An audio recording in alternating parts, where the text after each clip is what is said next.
Hello and welcome to My Mom's Basement, presented by Barstool Sports, and a very special edition of My Mom's Basement where we have tons of nerd news to talk about. It is myself, Robbie Fox, along with my co-host, Clem Nito, back again because today we got the X-Men 97 trailer, a poster. We've also got the Fantastic Four cast announcement to talk about. We're going to be talking Deadpool and Wolverine trailer. We're going to be talking Madam Web reviews. We're going to be talking Invincible trailer. Clem, it has been a packed week for the nerds. Packed week for the nerds. I'm just going to go ahead and say it. Out of every employee at Barstool, this may be the longest stream of content put out this week. 41 free throws, that's nothing. We have to cover every corner of the nerd universe, which it started at the Super Bowl and it just kept rolling. They said, the jocks are going away for football. Time to bring out the nerds, and we're ready to rock right now, Bob. Hey, speaking of the jocks, did you happen to catch Pardon My Take this week? They tried to talk about the Avengers yet again, and they included Baby Yoda in the Avengers, who they were calling Roku. They said his real name is Roku, like the streaming service and site. They put Forrest Gump in there. They put Predator in there. They put Pikachu in there. To say triggering would be an understatement. The PMT jocks need to stay off our territory. Yeah, that was so well done. I was like, God damn, those fuckers are good. When they threw the Roku in there, I was like, goddamn jerks. You have no right. No right. I also blogged. I said, as triggering as it is, it's almost like the line from Glass Onion, where they're like, it's so dumb, it's brilliant. Like, you're telling me you don't want to see a conversation between Tony Stark, Bruce Banner, and Forrest Gump? I would pay good money to see that. Well, and then I saw your blog getting upset about it, and then you said, I don't know much about Pikachu, sorry, anime fans. And I'm like, well, it's a video game too, and then the video game people are going to get mad at you, Bob. So you're no better than them. I was just trying to be transparent with everyone, you know? I'm not trying to be this fake Pikachu fan when I don't know anything about Pikachu, other than he's a detective that Ryan Gosling plays, and he says Pika Pika, and, Emperor Palpatine lightning. I probably sound like them talking about the Avengers, talking about Pikachu. We do have so much to get into, as you mentioned this, so let's get right into it with the first news item of the week that we got on Sunday. The first trailer for Deadpool 3, which is actually titled Deadpool and Wolverine. Or if you ask Hugh Jackman, it's titled Wolverine and Asshole. He put out a little, fixed title on his Twitter. We got this on the Super Bowl. It was a teaser on TV, but a full trailer online. I actually saw the full trailer online before the teaser even aired. So I ran to my office. I did the reaction video and everything. I missed it on the actual television, but I'm very, very happy with the trailer that we got. There was part of me that was a little afraid it's going to be a Super Bowl trailer. So is it going to be chock full of cameos and remember this guy, remember that guy, the member berries, right?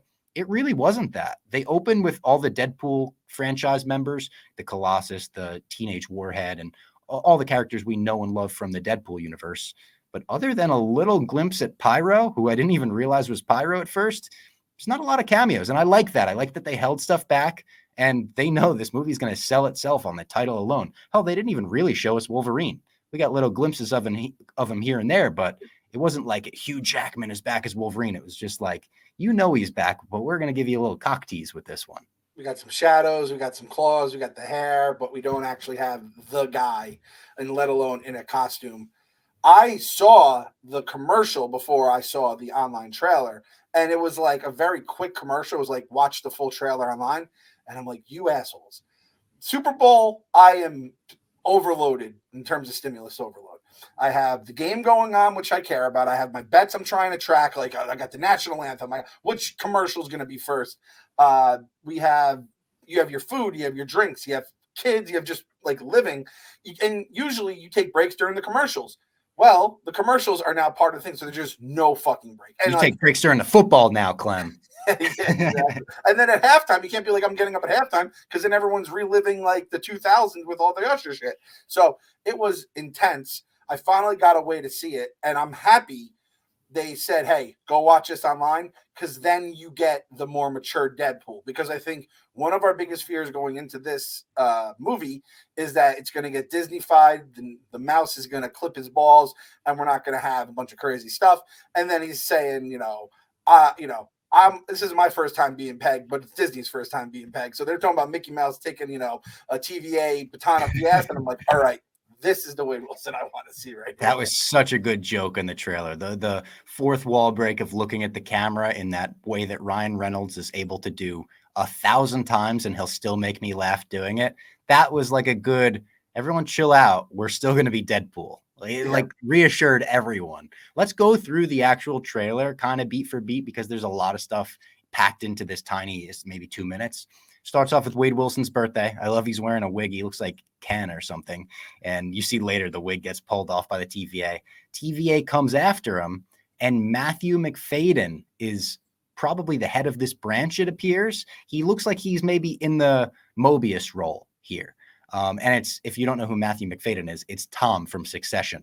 And he's wearing a suit. He just looks, someone said that it looks like they flew him from the Succession set, didn't even make him change. And they're like, all right, you're a TVA guy now. He is using his normal accent, though. And it seems like the TVA is maybe sending Deadpool on a mission. He looks at his costume hung up in a locker, and they show him the whole MCU. You see him watching the Captain America movies, giving a salute to the TV. I love shit like that. Like, I loved when they showed Loki, how his future would unfold in the first episode of Loki and stuff. And I think this is the perfect opportunity to poke fun at the MCU, where Deadpool could be like, ooh, that one wasn't so good, about, you know, one of the movies that people don't like, Thor: The Dark World or some shit like that. And I think Deadpool is like the guy to, if there's ever a time to poke fun at yourself, it's almost take what She-Hulk did in their finale and like times 10. Yes, let's break the fourth wall. That was our favorite part of She-Hulk, is how they were kind of in on the joke. And then, I mean, the way she just ethered everyone at the end of the finale, and then all that shit just kind of like bubbled back up in the MCU, like the following projects, was unbelievable. I hate Tom Wambsgans having that British accent. It's just who he is, but it's like that guy is forever Tom to me, and hearing him not in the like fucking, he's like a Midwesterner too in the show in Succession, which is a complete mindfuck. I think I heard on heavy spoilers that this character that he plays might be is it a clone of Mobius or something like that? It's something like odd like that, where they are very related. But I need to see them interact. That's like, he better make it out of this movie alive so I could see him and Owen Wilson talking, because I don't know. I feel like Owen Wilson's not going to be in this based on them giving him kind of a send-off in Loki season 2. But I don't know. Anything's on the table in Deadpool 3, Deadpool and Wolverine. Anything is on the table. And that's what I'm most excited about, is anything feels on the table. And we're already getting, you know, we have the TVA being back. We're showing the other Avengers movies. It's like, all right, we're taking this Fox product, and he's going to fucking get to just swim around the entire MCU and hopefully do whatever Ryan Reynolds wrote in that script once upon a time. And as our boy, our king, Matthew Vaughn once said, this is going to save the MCU. Absolutely. It's the jolt that it needs. And the villain, very interesting villain. It's going to be Emma Corrin as Cassandra Nova, a.k.a. Cassandra Nova Xavier. This is Xavier's twin that he telepathically tried to kill while they were in the womb, but she survives and makes it her life mission to get revenge. So in the comics, I've seen some pictures of her. She kind of looks like a freak in some of these images. Like, she rebuilds her body, regenerates it and everything, and is an evil Charles Xavier. You give me just evil Charles Xavier, I'm like, all right, sounds fucking cool. It's the Vince McMahon meme. Well, I guess don't reference that guy anymore, but that sucks. All the memes are going to be gone. So, but Bob, I had this time out from the comic book podcast. I had this exact thought last week.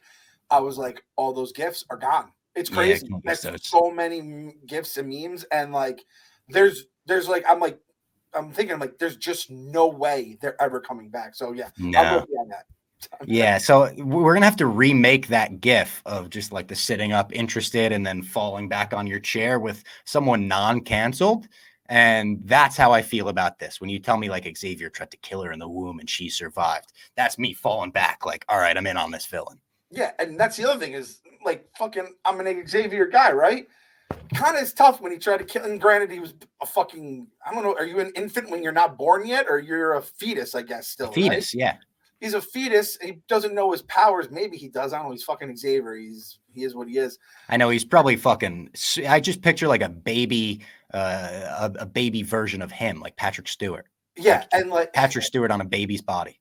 he has the accent, even though he was born in like the Midwest United States, like because you just have to be smart if you're Professor X, so you have to have that fancy boy accent and stuff like that. So yeah, I don't even know anything about this character. I don't remember if I guess she was probably an X-Men at some point. Obviously, she's related to Professor X. I never read anything about her, so I am kind of interested to see that's the villain we're getting, supposedly with the Deadpool movie, one that is more X-Men centric, I suppose. But I'm kind of hoping we get more than just her, though. I need a little more than that. I need a little more meat on the bone than Cassandra Nova, even though she's probably a badass motherfucker.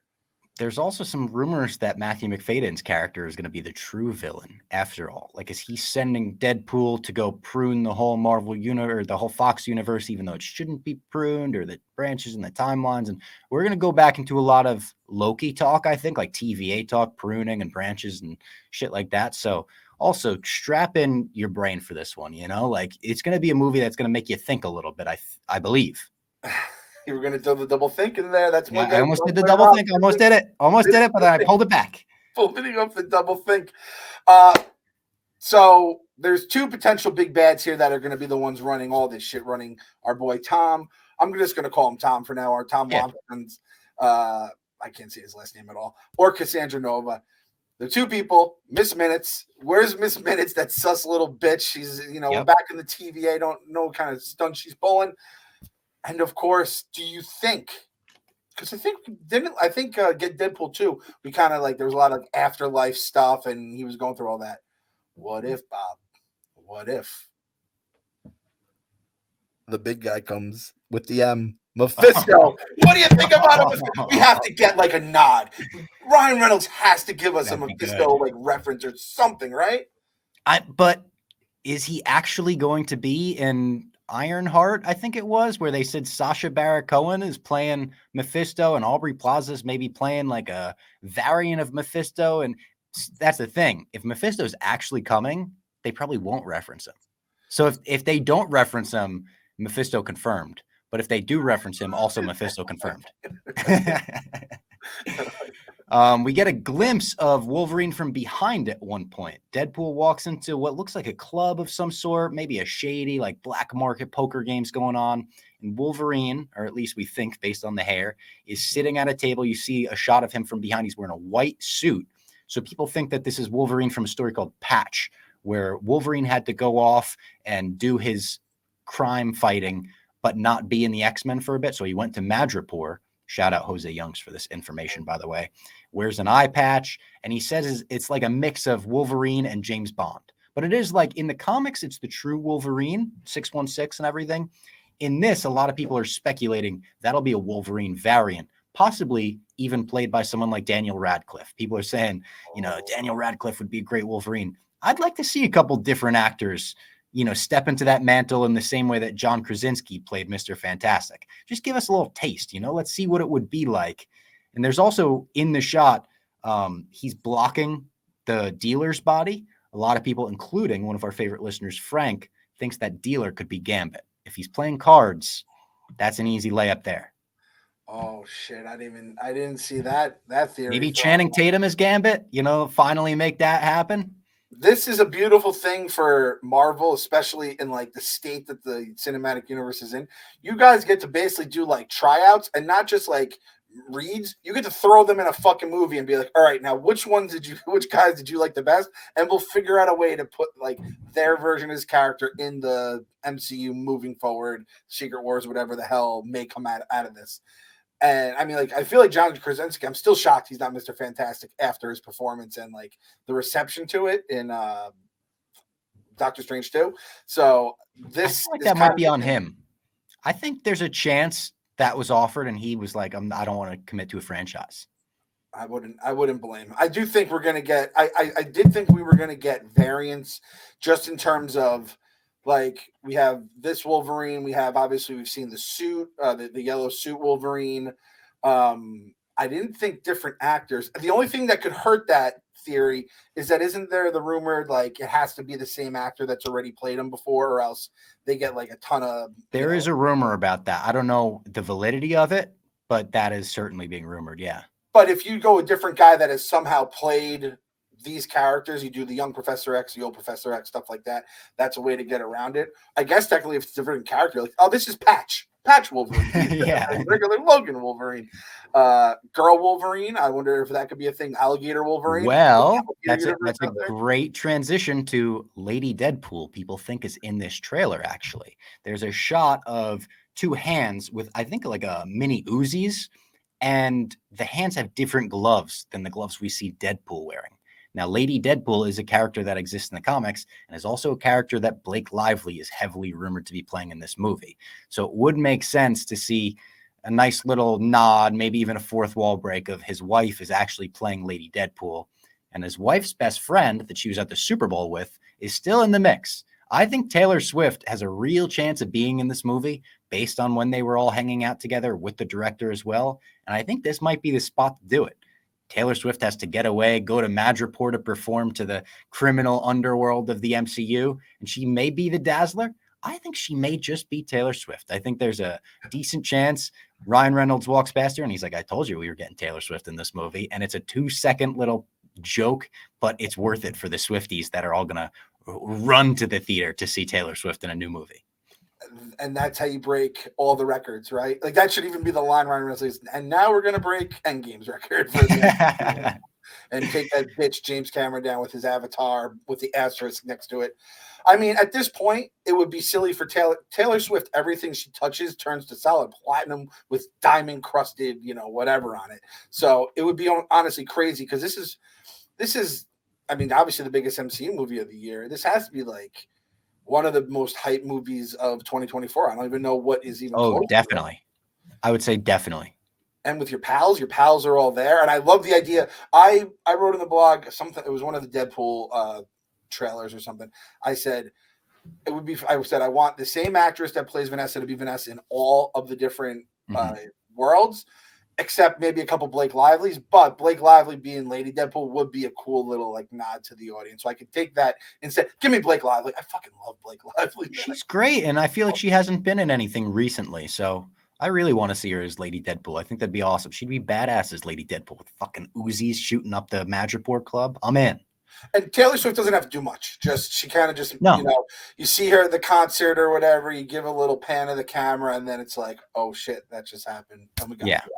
And then you could also set her up for if she ever wants to down the line do her own Dazzler movie. Boom, there was the origin there. She is doing a movie after her tour. So Taylor Swift is like wrote a movie and is going to direct it afterwards. So I'm interested in what that's going to be like. Probably like I know she did the All Too Well, like 30-minute music video. Maybe it's just an extended version of that. She writes like an hour and a half version of All Too Well.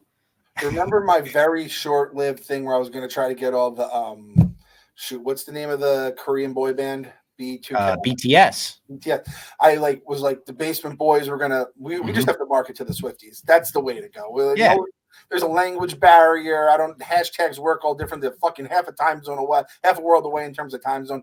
We just have to be the Swiftie nerd podcast, get them here, and that's how the lights will stay on forever. You see all the tweets of like people explaining football to Swifties this season. That'll be us with the MCU. We'll almost be like, is it Lewis and Ant-Man? It's like, okay, here's the story. And he gets the whiteboard out and shit. We'll get our own whiteboard. She is kind of like our bridge in between. She kind of gets, the nerds and the Swifties together. She taught us about Tom Hiddleston and the Loki and the getaway car and all that. Go back, listen to our Loki recaps. You guys like Tom Hiddleston. We're wanting to say. There's an awesome reloading shot in the trailer where he fucking throws the mags up and just has them fall into the gun in slow motion. Everyone's freaking out about that shot, rightfully so. It's amazing. We see Eliath ripping a TVA agent up from his knees into the sky. This makes me think maybe we'll get some Ravonna from Loki. Because if you remember, the last thing she saw in season 2, the last we saw of Ravonna was her staring down Eliath. You saw the like purple glow on her face. And her and Eliath have like a connection in the comics. Like I think she's able to control him. So I think we might get some more Loki tie-ins than we expect with this. I don't think we'll get Loki himself, but I think we'll get Ravonna Renslayer. Yeah, and if they're in the void, which the 20th Century Fox like logo in the void was such a nice little twist. That's great. Like hopefully they walk past the Thanos copter. We know that's in the void already, and we've seen it, so we don't need it. But that's just a great gag. The Golden Gate Bridge from X-Men 3, The Last Stand, is also in the void. So thank God we just recapped that. You could go back and reminisce on X3, The Last Stand. Yeah, check it out. We're ahead of the goddamn curve on all this, and we have a lot more to cover before it's all for this goddamn movie right now. Yeah, it is. It's all in the hype to Deadpool 3. We see Aaron Stanford back as Pyro. Did you even realize this was Pyro at first? He looks so different. Obviously, it's been 20 years. He was a kid. Now he's a full-grown adult. I love that they're bringing him in, but what a random cameo to be the sole cameo in this trailer. Bob, I don't even remember seeing him in the trailer when you sent me the text. Like, oh my God, I was like, oh, that guy was in it. Didn't even know that was it. And I sure as hell wouldn't have known that was Pyro if I saw him. So yeah, I was that one complete. This whole entire trailer was just nothing but Easter eggs, and people are doing 40-minute breakdowns of them. I'm like, God damn it. It's crazy how deep it is. And again, this is just the 2-minute trailer for the movie that's gonna have fucking carte blanche on the entire MCU, hopefully. And we also get, speaking of references, a Secret Wars comic. It's Secret Wars 5 in the Void, and the Hulk soda that killed Stan Lee in The Incredible Hulk, like a bottle of that soda that he opened, drank, drops it in the whole scene. It's just sitting there with Secret Wars. So are we getting a little Hulk tease in this movie? Is that a Hulk tease? Is that just like remember that from the MCU? Also, Secret Wars, we know that this is going to kind of set up. How much is it going to set up Secret Wars, I wonder? Is it going to full on introduce Battle World and shit like that? Or is it just going to give us like, okay, now all the universes are connected. What next? I don't know. Yeah, I have no clue. I feel like Jose's the guy who would have to like nuance and pick that apart, but he doesn't know as much about the movies that have been going on. So I don't know if there's anything missing there. I think I read online that issue of Secret Wars was Dr. Doom's first appearance in the Secret Wars. So is that some people thought they saw Doom in the trailer. Did you see people speculating about that? What? People thought they saw Dr. Doom in the trailer, but I think it was very clearly not Dr. Doom. That's like a bitch ass Dr. Doom. The guy, it's I know you're talking about. I don't think we're seeing Doc. He looks like someone that would get casuals like me and you being like, that might be Dr. Doom. And it's like, we now know enough about the way this game works. They would never do that. He's holding a fucking machine gun. He doesn't have any just has he does kind of a metal face, whatever this guy's deal is. But someone said he's Zack Snyder's Dr. Doom. It does kind of look like a Snyderverse version. That's good. And then to cap the trailer off, you get that Wolverine silhouette hit the claws, and he goes to pick Deadpool up. I love that they didn't show him, even though we know what he looks like, because I think the impact of Wolverine back and saying something I think they're gonna show him in the next trailer, and it's gonna be like a Chewie "we're home" moment, where we haven't seen Hugh Jackman as Wolverine in a few years since Logan, and it's gonna be like oh fuck, he's really back moment. Skipping ahead, you get a Wolverine moment in the X-Men 97 trailer, just him saying bub. I was just like, yeah. Just goes deep in the nerdy soul. You just feel that bub just pop off down there. Yeah, no, I mean, I and the way that they'll do the Deadpool and Wolverine, it'll be very. I mean, remember when they just announced it and they were doing the thing and they were kind of they get the lip readers out to see what they were saying and all that stuff. Yeah. I'm very excited. I would almost love it because the way they revealed the Wolverine with the shadow, but it kind of it's Deadpool shadow, but then it's Wolverine, but it almost looks like it's someone morphing. And it's is that Mystique doing all this shit? So I kind of would like if this was all just one giant redirect and they just completely fucked with us here. And we find out when we watch the movie, it's oh no, that wasn't the Wolverine. It was someone else completely different. I would love to see that. I can't wait to see Wolverine's mask as well. Every leaker and rumor person on the internet is oh, he's wearing the mask in this movie, and it's awesome. So it's mask, I love the mask. The Wolverine mask might be the thing that really drew me to him at first. The practicality of the mask, however, never made sense. And there's a chance that it's going to make even less sense when you see it. Why does he have wings? Yeah, I picture him hitting the wings on every door like Mincy with the dunce cap. Just 9 door frames in a row he's hitting the wings on. It's God damn. Well, I guess that's why he's so short, He could afford the wings. That's probably him trying to look taller, right? So he's I'm 6 foot true. if you include the mask. It's a short king move. I mean, nothing but respect to the short kings out there. Goes to the DMV and his mask makes them count that. The one other thing I loved about this trailer, we talked about it with the pegging line. I think there's some cursing, right? And then the blood. It's like, I don't want to feel like I am watching a baby version of Deadpool. And it doesn't seem like we're going to get that. The olds like me will know. Back in the day, growing up, Sega Genesis was the system that had the blood. Nintendo was the one. Super Nintendo did not have the blood. And when you were playing Super Nintendo, you're like, what is this fucking baby version? Disney has to let the blood rip, especially with all the other fucking superhero franchises that are about to be coming into our lives again in the coming months here. We can't be watching Invincible and The Boys and then being like, and Deadpool, there wasn't a drop of blood the entire fucking time. I was very happy to see that in the trailer, no less, which I think they kind of avoid that if they can for the most part in terms of movies. Yeah, unless it's like a Red Band trailer, they'll usually avoid that. But there's that one shot of him in the back seat of a car, kind of just lounging, and it looks like the fucking car from the beginning of Reservoir Dogs. It's like a white interior and blood everywhere. Also, the one thing that I forgot to mention, a lot of people are speculating that he's going to be going back to Age of Ultron because he's in a snowy forest. I've seen all the side-by-sides, and I could see it. I'm not denying that that'll happen. It might just be a snowy forest, though. Like, that's as far as the comparisons go. It's like it's a forest and it's snowy. So I'm not sure that's confirmed Age of Ultron yet. Kind of looks like where the Battle of the Bulge took place when I was watching Band of Brothers. So it could be that as well. So let's just start throwing Band of Brothers. Who gives a shit? Yeah. Yeah. That was it for the Deadpool and Wolverine trailer, though. We got a couple posters as well. There's a poster of their hands doing this, and there's a poster of like a necklace or a bracelet that connect. And Blake Lively was actually wearing that bracelet at the Super Bowl. So I thought that was, that's a nice little nod. It was also funny of Ryan Reynolds to post a picture of him and his TV, and he's like, by the way, has anyone seen my wife? The next massive Marvel news. It was honestly the week of Marvel being like, hey, Fox, we've got these fucking characters in good hands now, because they gave us a Fantastic Four cast announcement. And it was a very unique way of going about announcing the cast. Yesterday, as we record this on Valentine's Day, they just dropped like artwork basically with the four of them as the Fantastic Four. So it's Pedro Pascal as Reed Richards, Mr. Fantastic. We expected that. Vanessa Kirby as Sue Storm, Invisible Woman, another one that was rumored longer than anyone, actually. And then the final two, once again, the rumored castmates, Joseph Quinn, Eddie from Stranger Things as Johnny Storm, the Human Torch, and Ebon Moss-Backrack as Ben Grimm, the Thing. And I love the way they kind of showed him. They put the image of him as an astronaut before he turned into the Thing. And then he's sitting there as the Thing. He's reading a Life magazine that eagle-eyed viewers have realized is from 1963.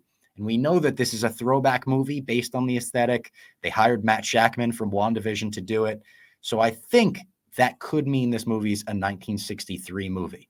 Pedro posted the image with All You Need Is Love by the Beatles.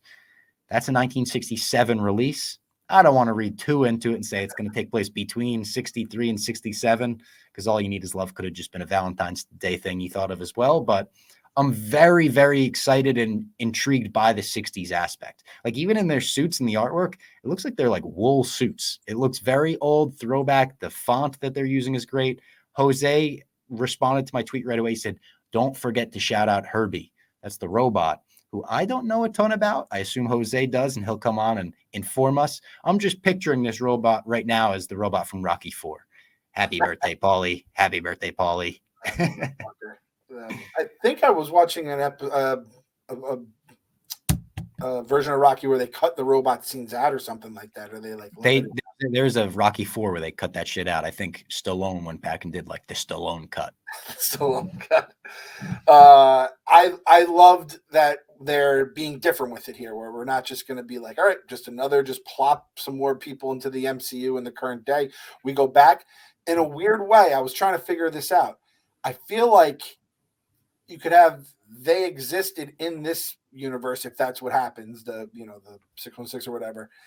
They get shot out into space, forgotten about. We have some crazy time stuff that goes on, and then they come back to present day. And maybe we even get the shout out of what was the line from WandaVision where we're all fucking losing our marbles about it?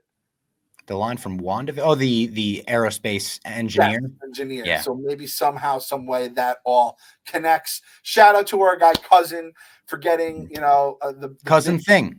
Cousin Thing. Yeah, exactly. that guy, I hated him in season 1 of The Bear because he does a good job. It's not like I hated the actor. Then we saw him in Andor, and I'm like, oh, this fucking guy. And then obviously in season 2 of The Bear, awesome, has a great like arc. And now it's like I die for him almost over anybody. And so we have Pedro Pascal, beloved. He's fucking in every goddamn big franchise. We have our boy Cousin. I think how I feel about him pretty consistent, right?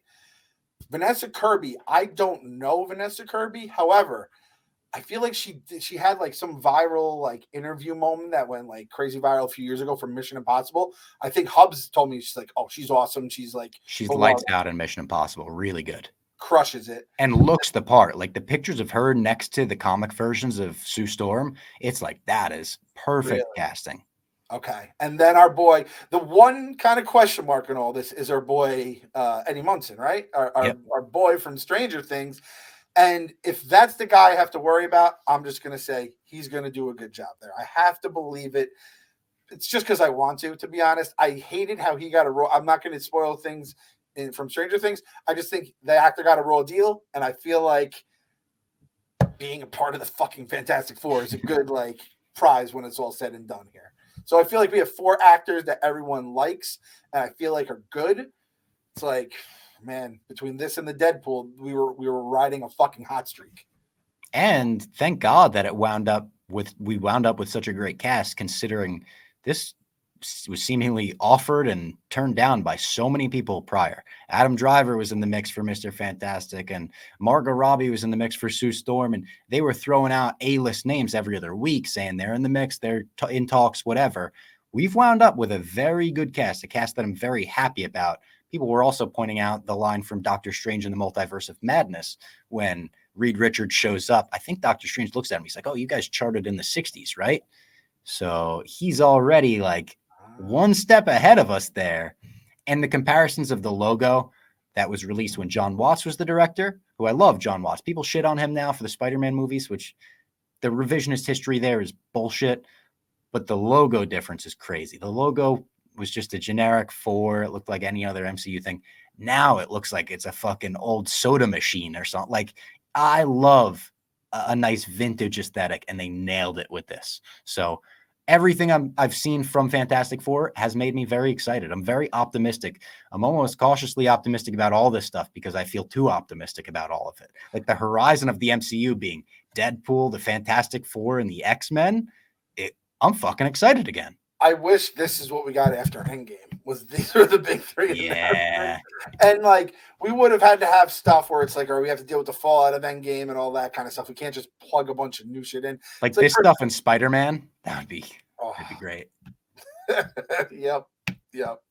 But I am very excited that it's a different period in terms of the 60s. And like I like the way they did that with WandaVision, even though they changed the decade every episode. I like the way they did it. It was well done as it was. Now, this is my question to you, Rob Fox.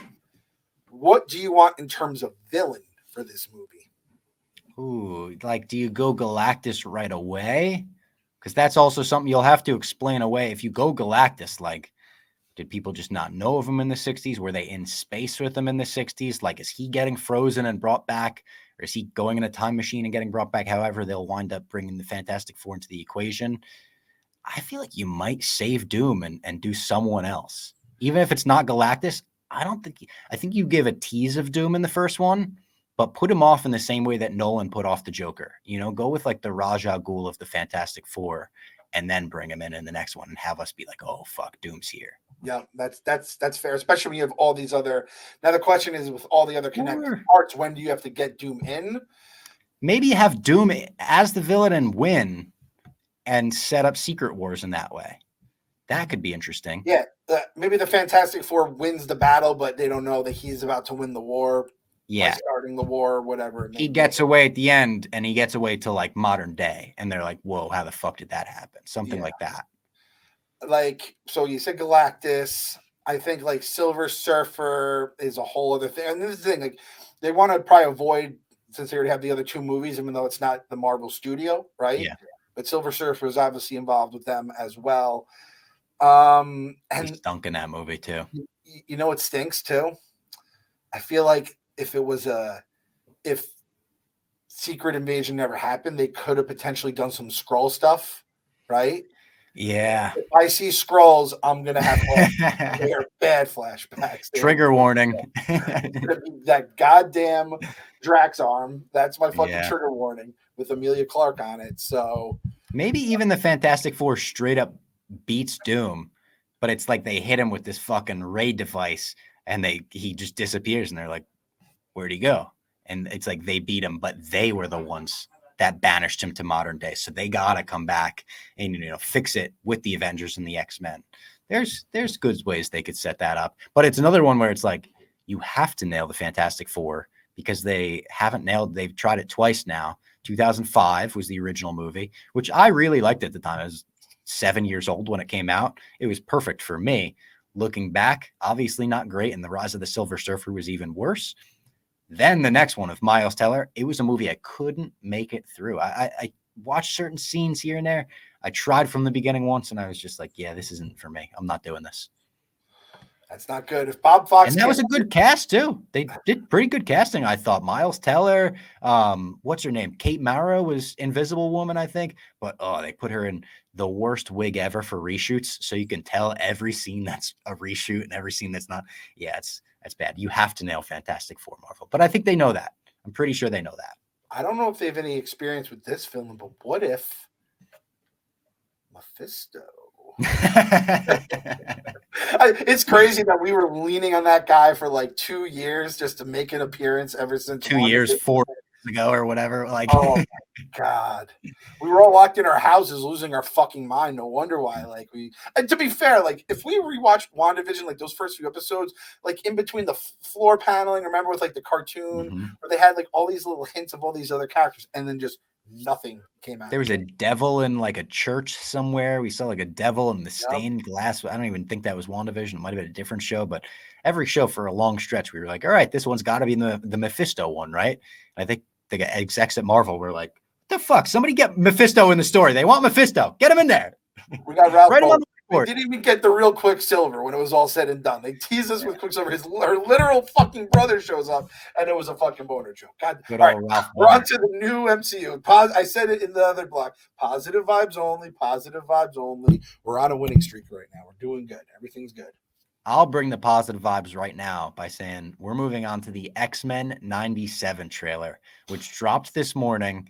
And oh my God, it is the perfect trailer and poster for a show like this with the nostalgic ass audience that it has. We all know the nerds. There's nothing a nerd loves more than nostalgia and a little fan service. And they gave it to us with this. They zoom in on the TV watching the X-Men finale of the animated series. There's a Colossus action figure leaning up against the TV. And then it goes into like Marvel animation. The actual animation of the show, the improvements they've made look awesome because it still looks like X-Men, the animated series. Like they didn't go with a Pixar style 3D animation cartoon. It looks like what we know and love, but it's just a little bit cleaner, a little bit smoother on the lines. It reminds me of DC animated stuff, to be honest. Do you agree? Yeah, that's a fair comparison. And I like back in the day in the 90s, this cartoon looks so fucking clean, like the old version of it. And I never in my head thought like, oh, they're gonna improve upon it. I was like, oh, they're just gonna kind of just run it back, right? And I'm like, oh fuck, they cleaned it up. They kind of just like they kept it, they were fair to the original, but they crisped it up with modern technology. And I'm like, damn, that's fucking, and now they can do everything else with it too. They can just make it that much better. And I got fucking even more stoked about that. By the way, I had no idea this was coming today. It was not on I don't think any of us did. Like 9 a.m. too. It was early. Like I'm on my way to work and I'm like, oh my God. I texted the group chat. I was like, X-Men trailer. It's out now. Everyone watch it. And it's like, I was like getting all the stuff. I had just gotten the kids to school. So I'm like getting the blog all working. I'm just like scheduling stuff. And I just see on my phone, it's like blood, cum, tears, everything's coming out of me. I think you wrote that. And I was like, I don't know. I didn't say blood. Blood was not involved. Let me read the text I sent the group chat because it's an awesome trailer. They show like the finale, Xavier dying. He's not really dead in the finale. He goes off to the Shi'ar world to heal and everything. But they show the funeral. Storm is given a voiceover. It's showing some like mutants being hunted down. Magneto talking to the United Nations. And then that fucking sweet ass theme hits, and it hits like crack. And the second that theme hits, let me find my group chat to the quad squad here. I said chills, tears, cum, all of the bodily fluid when that hits. And that's how I felt. I was like in the back of an Uber, like, That Uber includes driver's blood, like, you okay? For the record, I said, Bob. X-Men trailer. He said, I understand, buddy. I understand. Let it fly. Everything about it, though, there's little references in it, too. You see a newspaper, that's the Daily Bugle, and it references both Peter Parker and Eddie Brock. So it's like, ooh, interesting. Can you bring the X-Men animated characters into this somehow? You see, like I said, an Xavier funeral, but we know that he's probably going to be back at some point. Sentinels. Jean Grey is pregnant. We're going to have a baby. You see Scott with the hand on the stomach. Is there going to be any implications that, like, hey, is that his baby? Is that Wolverine's baby? Whose baby's coming out of Jean Grey? And Cyclops hits the iconic Xavier line, to me, my X-Men at the end, showing, you know, Xavier's moved on. Scott's stepping up. Everything about it is awesome. And it ends with Magneto being like, everything Xavier built is now in my hands. Like, he's entrusted everything to me.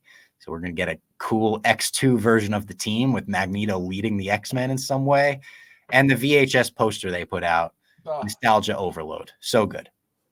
Just seeing whenever I would see Ken Jack's stack of VHSs, I just want to just touch them, be like, those are the good old days right there. Even though it sucked, yeah. Better than the times you live in right now. Even DVDs were cool on paper, but you had to find it, you had to get up, you had to switch it. Now you can just do everything on your fucker remote. It's heavenly, other than the occasional, we're just going to yoink this from the service and you can't find it anymore.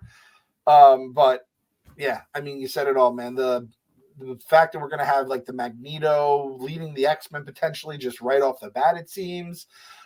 When fucking Gambit charged Wolverine's claws up, I'm like, I've never seen that before. That's fucking, there's just so many fun ways we could take it. Cable potentially being in the back, you know, and stuff like that. I remember Mr. Sinister was a part of the old cartoons for sure. I remember I just watched them with AJ the other day because Mr. Sinister is like his favorite toy he has. I'm like, that's kind of creepy, AJ. I think he's going to be a big part of this. What? The rumors are that he's going to be a big part of this. And that makes perfect sense. And I was saying I would even want him to be a big part of the movies moving forward, because I think we've been Magneto the fuck out, as we're going to see in every single X-Men stream we do. Magneto's like the other guy on the other side of the equation there. But I mean, I was Jose with the heavy breathing as I was watching it. Like Jose was too. He texted me about it. Did he? Yeah, he said everything about it. He said he's more excited for this than Deadpool even. Whoa. Yeah. I imagine he probably watched the cartoon. Oh, yeah. He had to watch all the cartoons back in the day. I still can't believe Jose was this diehard X-Men fan. I had no idea this entire time. And it's probably one of the best actual comic adaptations of any superhero content, because they actually followed the shit very closely. Yeah, for the most part. And that's why I'm like, do whatever you guys want to do. Overwrite all the other shit the movies did if you want to do. Just redo it in cartoon form. Also, the Marvel animation. I feel like that's going to be a big thing. We've already touched on some Spider-Man. I imagine Sony. I wonder if Sony has the rights to that, or if that's something Marvel. I wonder how that works in terms of live action versus cartoons. Because Bob, I know you were a Spider-Man cartoon fan back in the day. I was, and you get that into the Marvel Animation Studios. And at this point, Marvel Animation Studios is not high in the Basement Boys list after the What If. No. So. But did you see that? I think it was someone tweeted out the X-Men are rumored to be in season 3. So season 3 of What If is already better than season 2 in my mind, other than the Happy Hogan episode. And I know they got that Spider-Man show coming too. It was going to be freshman year, but I think they maybe fucked the timeline on that, and they were like, we're not doing that anymore. It's going to be your friendly neighborhood Spider-Man. That's just going to be the only, which I'm fine with. Like, don't force the freshman year thing, and then we're going to have to be like, wait, he was Spider-Man when his freshman year? Was he a sophomore in Civil War? Just friendly neighborhood Spider-Man. Give us fun adventures of him going around Queens, maybe even in the suit that he made himself. I'd like to see a lot of that version of Spider-Man, before Tony Stark ever met him. In Marvel Animation, if they can too, bring back the Juggernaut bitch. Just bring that back and do it all over again, because it was so fucking good. I mean, again, you're going to have to change a couple of lines. They're definitely problematic in 2024. But man, that thing is so goddamn funny. I watched it after our last rewatch too again. Also, I've got some news from the X-Men Update Twitter account, X-Men Updates, which Great I'm not a follow. great follow, but I'm not too happy with them because during the Super Bowl, they tweeted the trailers out way before it was out and then tweeted like, haha, just trolling. It's like, no. If you're going to run the X-Men Update account, you better have the fucking legitimacy of CNN when you tweet. Like, you better have news like fucking locked in, or Fox, whoever you like. I'm not saying CNN's legitimate. You know what I'm fucking saying? The news. Oh no, Bob. But I have some tweets from them that I want to read because they're interesting. So this guy, Theo James, an actor from The White Lotus, is set to star in X-Men 97 as a fan favorite character. And he says it will surprise people. A lot of people are speculating that he will be doing the voice of Mr. Sinister himself. And then as far as the original cast, some of them are playing hot potato with their characters. So the original voice of Jean Grey, Catherine Disher, is now voicing a character called Dr. Valerie Cooper, who is up to no good. The original Gambit is now voicing Cable. The original Cable is now voicing the Executioner. There's some new voices in there. I'm a little confused about that. Is it like it's been 20 years, more than that. So have their voices changed to the level where they're like, I can't hit that pitch anymore? Are they just saying we want to keep them involved, but want to get new voice? I don't know. So I read all that and I was like, that's kind of weird. I didn't understand that. I saw only like one or two of them were switching. And I'm like, I'd rather just have someone altogether new than anything else. Unless you say like Gambit was one of the guys that was like, that was one of my favorite parts was his voice. And I thought that's what really brought the character to life. Gambit and my guy Beast, who we talked about last episode. And to just hear like, oh no, Gambit's still around. He's just Cable now. Like, what? and Gambit's got a new voice. So this guy, AJ Locascio, will now voice Gambit. How do you spell the end of his Locascio? Is there an X there? No X, unfortunately. Don't like it. Needs to have it. I'm talking not because X-Men. I need some fucking deep Cajun fucking, ran in the same circles as Mincy kind LeBeau, yeah. Remy LeBeau. Yeah. Oh, me and him used to, play on the boat all the time. Oh, and Mincy is such a poker guy. Oh my God. What if Mincy just plays Gambit in the MCU? We need that. Someone Photoshop that, please. Man, Rogue, I really like you. You're a real good guy. I just can't touch you. I can't touch you. I can't touch the heart or the blob. And if I touch you, I'm gonna die. It's terrible. I'm gonna play Mincy in the X-Men series, even though I have a better Mincy impression. I can't do it with this Magneto helmet on. Yeah, I've been like locked in my own emotions this entire fucking. I can't like drink. I can't drink with this helmet. I have to take it off, and then you can drink a glass of water. It sucks. That's part of the reason he was a villain, probably. He was like, this fucking sucks, man. I got to wear this helmet all the time so my mind can't get read by my arch nemesis. I can't fucking take a sip of water. I love Mince's Gambit, though. I just want to see, one of those politicians propose an anti-mutant bill and him hit a, what the hell? Mincy as Patrick Mahomes as Gambit. Possibilities Speaking of animated trailers, we got the trailer for Invincible Season 2 today, or Season 2 Part 2. It's, returning after their season-long break, returning in March. Very good trailer. We got some stuff with the bug race. They're going off to the bug planet. I forget what it's called. Mork and Mindy, something like that. Bug Planet. I think it's just called Bug Planet. Bug Planet. We're getting a lot of blood and guts at the end. We were seeing guns fucking shoot people in half and shit. We got his dad getting roasted by his home race people that are like, you had a moment of weakness on Earth, Omni-Man. What the fuck was that? And J.K. Simmons. Yeah, like there's a lot of good in this trailer. A lot, I don't want to say more of the same, but in a good way. It just seems like, all right, this is the Invincible we know and love. No like bombshell drops, at least in my opinion. I'm sure the bombshell will drop in the finale or penultimate episode, but they're not going to give us more than that. This is one thing about Invincible that I think happens in Invincible more than even The Boys, which I think Gen V got a little like this. There's just so much blood and craziness. It is almost like an overload to me, where I'm just like, you almost get numb to it. Yeah, this guy just got eaten alive by a fucking monster from another planet. And there's blood, and his mom and wife watch it all go down. And I'm like, it just numbs your soul at some point because it's so fucking sick and twisted. So that trailer got pretty gnarly, and I'm just like, and that I stopped watching after episode 1 because I was like, that was so fucked up. I don't think I can bounce back. And you assholes brought me right back into it, and I've waited like 6 months now to get the rest of season 2. But that being said, it's fucking good. It's I think okay, let's just do this. We'll do this live on the fly here. X-Men animated, this Invincible season 2, The Boys. Excitement level for the 3 of them in order. Ooh. This is tough. I'm going to go X-Men 97 first because it's been so long and it's such an unknown. Then I'm going to go The Boys because I just love The Boys. And Invincible, I think I've mentioned this in the past. I love Invincible. I'm not like as into Invincible as I am The Boys or a live action show like that. There is a little element of it that I think might be taken away from being a cartoon, which pains me to say. Cartoons are some of my favorite shows of all time, but there is just a little emotional disconnect with it.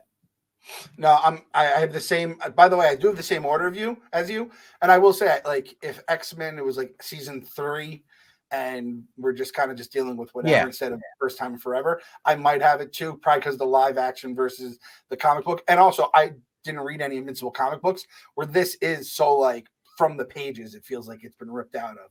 Yeah. So it is like a different thing there. By the way, did you see that this morph is completely different than the morph of last season? Or last X-Men? No. He is like a gray blob of a face. He like has like no expression that I saw. And they said he's non-binary. And I'm like, people are gonna be so pissed at that.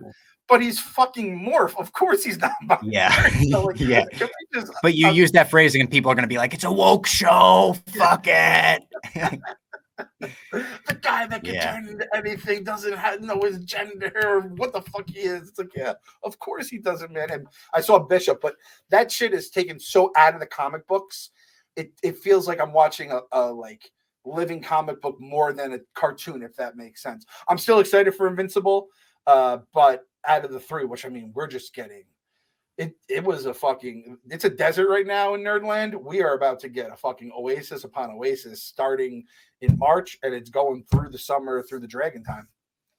Dude, through 2025. I saw someone post today, 2025 is going to have Superman Legacy, The Batman Part 2, and like Fantastic Four, maybe some X-Men shit, depending on what gets released around then. Captain America Brave New World, I think, is 2025.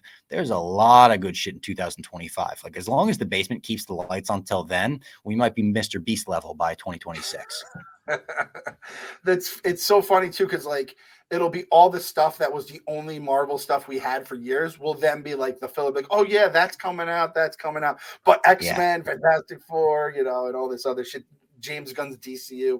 There's so many fucking heavy hitters that are just new and fresh, which again, it feels like the MCU is back, and it's thanks to 3 projects that weren't even in the MCU when fucking Endgame became Endgame, right? Blew it up. Yeah, well, sometimes if a roster's not, delivering, you got to make some new signings. You got to sign some free agents and get them on the squad and see if they could turn things around, And they fucking are doing that.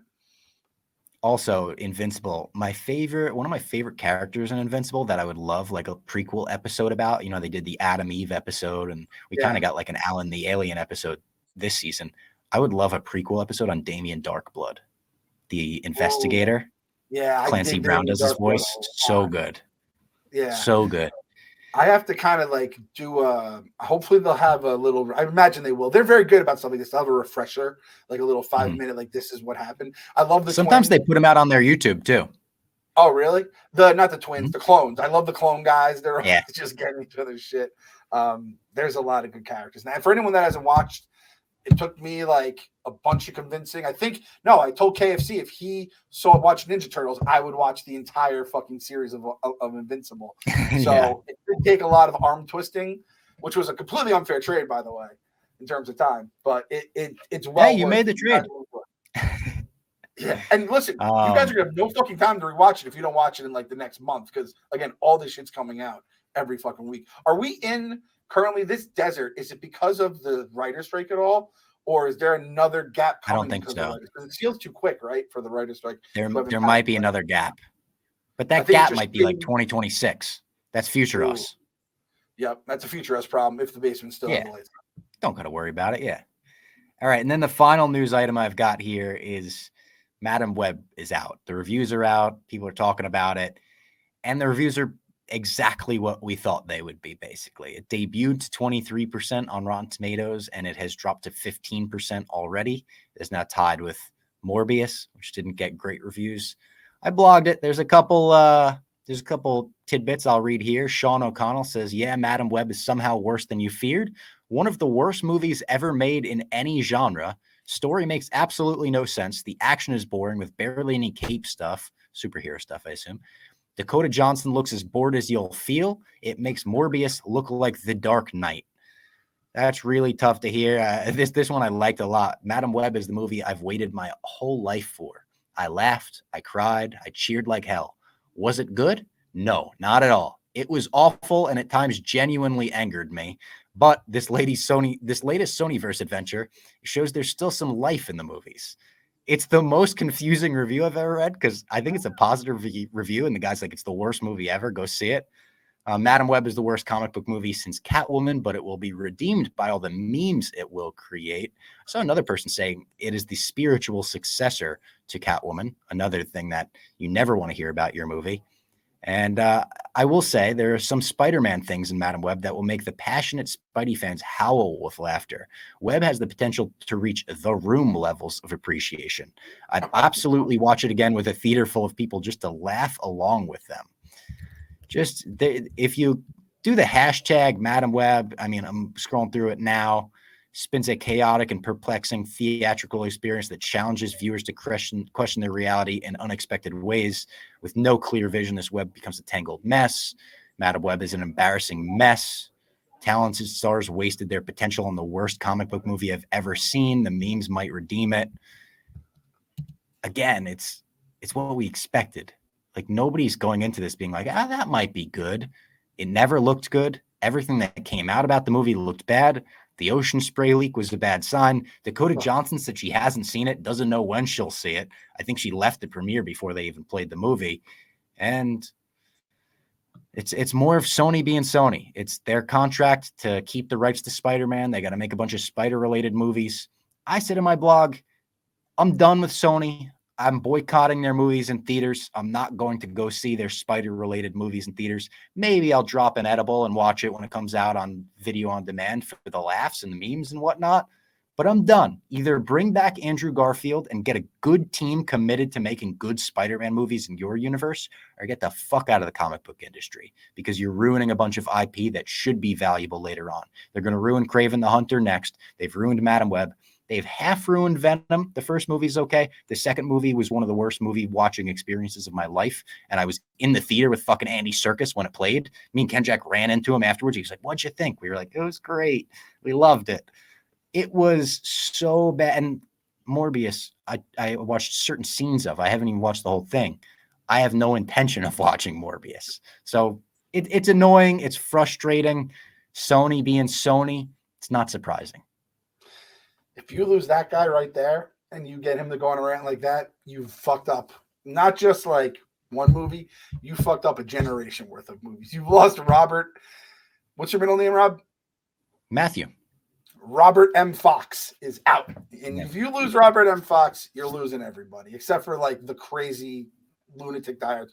When I don't know who's still with him though. Who's still with Sony? Who's like, oh, Kraven the Hunter, that'll be sick. Like, even though they cast a great guy, like, watch the trailer. They're infusing him with fucking lion blood. Like he's Charlie Sheen, tiger blood. Oh my God, those are some wild times. When I saw that the writer for Morbius was the one who wrote Madam Web, I thought it was the two like writers. It's a team of writers. It's two people, which, like, you can't put your brains together and come up with something better. Their whole list. I don't mean to shit on these people. I'm sure they're trying to be creative. They've got like 5 movies. I don't think they have a single movie that's reached over like 25% on Rotten Tomatoes. They did Gods of Egypt. How are they getting jobs? This is what happens when you meme a studio. They think that something went right. They got So memes, yeah. they released Morbius. Like this is on us having our laugh at their expense, and it comes back around at us. I have one nice thing to say about Madam Web, and I'm gonna say it, and I'm not gonna be extreme because I don't want to get hit with the internet treatment for this. Both actresses looked stunning on the red carpet. They looked absolutely definitely stunning. I will say they might have been the most two stunning actresses I've ever seen at a premiere for the same movie ever. So I'm just going to leave it at that. I think that was the only selling point. It was, and like we've talked about Madam Web enough where I've said this on the podcast. Like I don't know who the target audience was, because like you could say it was nerds, but like look at the way comic book movies have been trending lately. There's not just an overwhelming we have to see every superhero movie vibe from nerds and pop culture. Yeah. Like there's a lot of superhero movies that people say fuck off. So was it the nerds? Was it girls? It's like a girl power movie. Was it horny teens because they cast Sydney Sweeney and Dakota Johnson? And we're like, they probably did a Google SEO, like what do comic book fans, what celebrities do they search for the most on Google? It's probably those two. They probably had AI. They're like, AI, make the perfect comic book movie. And AI was like, well, Morbius was released twice in theaters by you, so that would be a good one. Two girls are, attractive, yada, yada, yada. And it's like there's no human element being like, this is going to be a fucking disaster. The other thing is, though, like you said, the other movies this year are going to probably be a disaster in their own right. So it's like, at some point, though, like if you're just nothing but like Rotten Tomatoes up to your eyeballs, when does a change get made?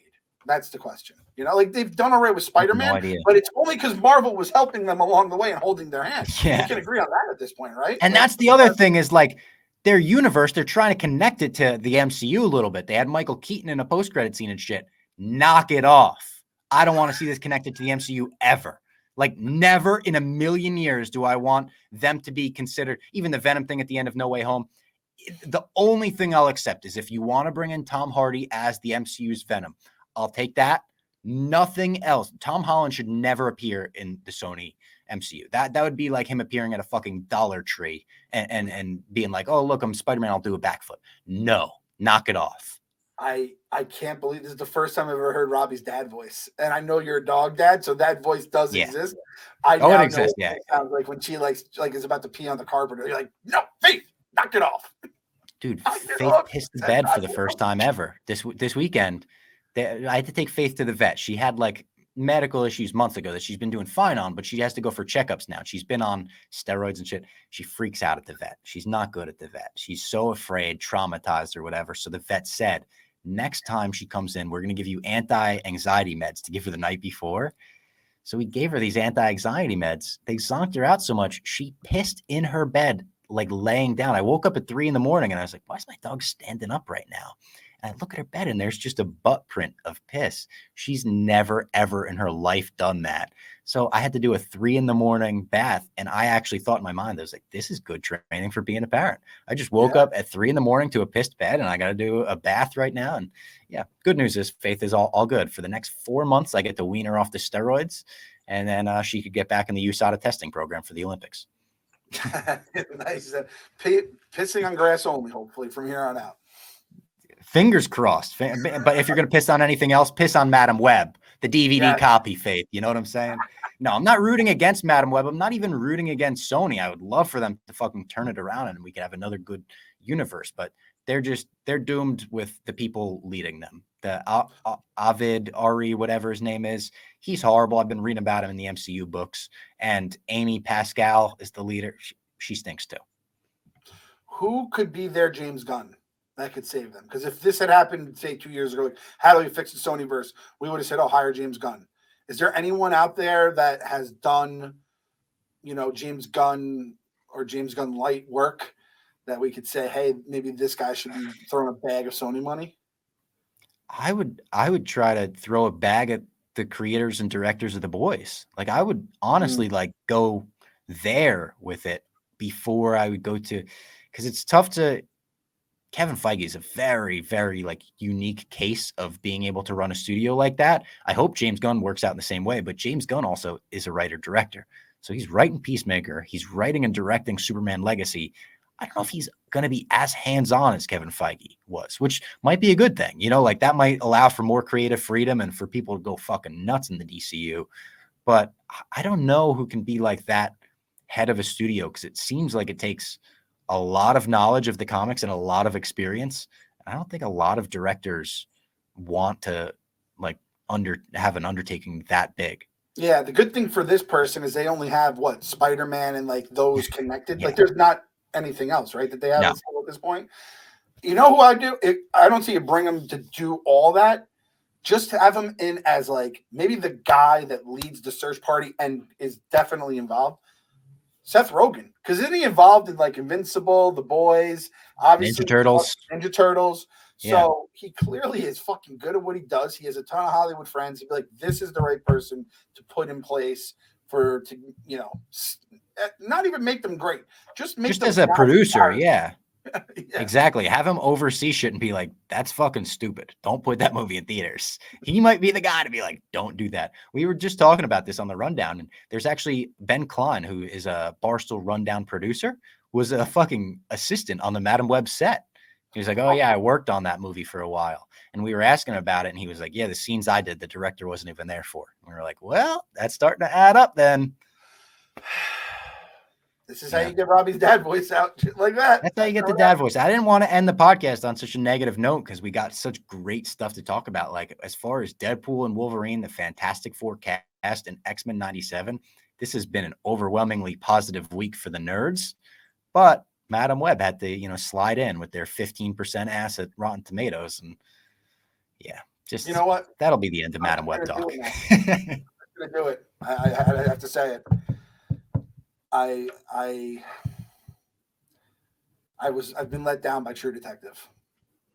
Oh yeah. Started off pretty hot. I was really excited about it when we caught up. I kicked Compton Cons out of the basement, all that kind of stuff. Mm-hmm. When I found out that the season finale is this Sunday, and there's only 6 episodes, I read to you. You wrote, what? And I'm like, unless it's a 3-hour episode. Because this, without spoiling, this episode might have been the best one. At least the last 10 minutes of this episode were the best 10 minutes of the series so far. So, like, I was excited. I was like, all right, now we're going to get back on track. I think I texted you, like, we better get some more answers on that ice cave next week, and let's find it. And you were like, well, next week is the only episode that we're going to get. And I couldn't believe it. Feels like we have at least 3 more where it's like, all right, they're going to unravel this mystery.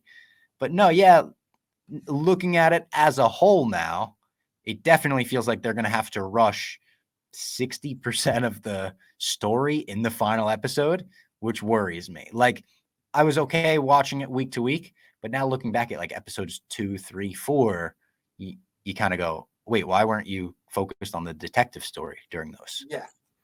And then there's some parts of 5 where I'm like, that was kind of, again, we're not going to give any spoilers here. I'm like, that's all fine and good if you're doing these kind of things. Like some of the writing was just weird, or just it seemed lazy. It seems like it's fucking Madam Web kind of shit, probably, right? And it just is making. I actually looked up how many episodes were left because it's like I think I might like bail on this if it's like 10 episodes, and I'm like, oh, I have 1 more left. That probably means I just wasted the last 5 hours of my life by watching these movies because there's no way this is gonna stick the landing. I hope I'm wrong. I hope it's like the greatest episode of all time. It just, like you said, it felt like we had a lot to cover, and I'm like, we're gonna have a lot to cover in like 4 episodes. We have a lot to cover in like 50 minutes. So I don't know how it's gonna. Maybe it'll be a long episode or bonus episode. Bonus episode, Bob. Right now, I'm halfway through Fargo season 2, and I'm loving season 2, like as much, if not more, than season 1. The season 2 cast of Kirsten. I only know them by actors. I don't know. So Kirsten Dunst and Jesse Plemons, married in real life, married in the show, and you get Kieran Culkin doing the episode 1. The kind of the mob shit. There's a lot of mob shit in season 2 of Fargo. The Kansas City mob. Ray Romano's is it his brother-in-law from Everybody Loves Raymond, or his brother? That guy's awesome in it too. So Fargo, if you haven't checked out, that's a big recommendation for me. At least the first 2 seasons. I don't know the rest of it, but the first 2 seasons, and everyone says the most recent one is lights out as well, right? Yeah, some people didn't like maybe the last episode or 2. Like it seemed like it was going in a different way, but I loved it all said and done. 4 is the least favorite of most people, and it's still perfectly good. I think you have masterpieces in every other season, though. So that's why it's like you're holding that compared to that. But yeah, much watch for the basement boys and girls out there that need something to check out. I'm happy we got my guy Bob on board, though. I'm real happy about that. Oh, yeah. I'm loving it. I'm absolutely loving it. And I'm going to get on The Wire, I promise. My brother texted me today and was like, you haven't seen The Wire, have you? And I was like, no, but, Clem and Trent, they're trying to get me on it. And my brother's currently rewatching it. He's like, oh, one of my favorite shows of all time. And that's how I got on The Sopranos, too. My brother was like, just finally do it. So there's a chance I get on The Wire. By the way, Sopranos, I got this on right now. The Stugotz, too. Got it for Valentine's Day. I'm loving this crew neck right now. I'm just still in a Sopranos mood. Yeah. Great work by Lady All right. Long podcast, but we had a lot to talk about. I didn't anticipate going as hard as I did on Madam Web. I hope there was no Madam Web stans listening to this podcast that are now going to be offended and not listen to The Basement anymore. But like I said, I was rooting for success. I never imagined they would get any level of success, but I was rooting for them. Yeah. Ugh. Gross. All right. We got a hashtag for this week. Hashtag MCU is back, but instead of CK, just put an X at the end. MCU is backs. Backs. I like that. MCU is backs if you made it to the end. And let us know which trailer of the ones we broke down was your favorite. What project are you most excited for? Are you not so optimistic on any of these projects? Let us know. Let us know why. We love seeing the comments. We love the discourse on all of our pages. And we will talk to you next week for hopefully some more nerd news. Got a lot of it.